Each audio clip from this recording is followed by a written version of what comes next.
or is this full-time MMA now?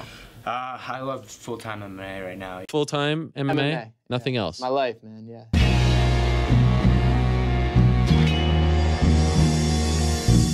Back to the daily grind, and shout out to the full-time patrons. Make sure to hit subscribe if you're new and hit thumbs up if you're not a baby back bagel biting bitch boy, cause you know what time it is. It's full time. MMA. My motherfucking dog. Sugar Sean O'Malley's foot is nearing full recovery and he's targeting an October UFC return. This is super dope for Sean O'Malley fans, me, because I can't wait to see his next fight. Who's it going to be against? Is it going to be a top-ranked opponent? How's he going to look in the fight? I can't fucking wait. Sean O'Malley is one of the most hyped UFC prospects right now, and I think it's for good reason. He came into the UFC with a couple viral knockouts, got another one in Dana White's Tuesday Night Contender Series, came into the UFC and had two pretty viral performances, even though they weren't from the knockouts. He fought Tyrion Weir, ran out of gas a little bit in the second round, got his second win, came back and did his Thug Dizzle in the third to get the unanimous decision victory. When he fought Andre Sukumthoth in his second UFC fight, he was winning the first two rounds looking great, and then in the third round, early in the third round, he seemed to have fractured or broken his ankle. He was hopping on one foot for the third round. Andre Sukumthoth took him down, luckily for the people rooting for Sean O'Malley. And for Sean O'Malley, I mean, really, I like how the fight played out because Sean O'Malley won the first two rounds. So if it would have went to decision, he would have won the fight. The only way he loses that fight is if his fucking the ankle injury happens. So I'm actually glad the fight made it to a decision. Sean O'Malley was able to make it to the decision on that one leg and got the W that I feel like he earned in the first two rounds. The only way Sukumthoth should have won the fight is if he was able to get a finish in the third round. You know, not if Sean O'Malley hurts his legs. So I like how the fight played out. Now he's looking, actually I was on his Twitch not too long ago and he was talking about potential upcoming opponents. And I was, you know, looking at the top 15 of the UFC bantamweight division.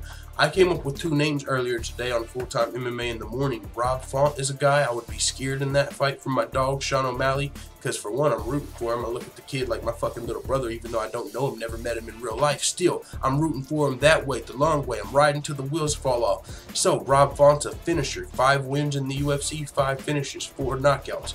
So, that would be a scary fight, but it also would get you into the top 15 of the rankings. There was one other guy up there in the top 15 that's not coming to the top of my head. So, I mean, I'm just interested to see who he's going to be fighting. I'm interested to watch the fight. Can't wait to see him back in action. But this is what Sean O'Malley had to say. I was supposed to headline that Ultimate Fighter finale card. I was so excited for that. I think the next fight's going to be October 6th in Las Vegas, the pay-per-view. Hopefully I'll get on that card, but after that, hopefully headline my own. I'd like to fight 2 more times before the end of the year. I'm healing, everything's going good, so I'm hoping October 6th and then November, December maybe. So, I mean, he would have to come out here and get a quick win with no injuries to fight twice this year. If he fought October 6th, hell, there's only 2 months left in the year.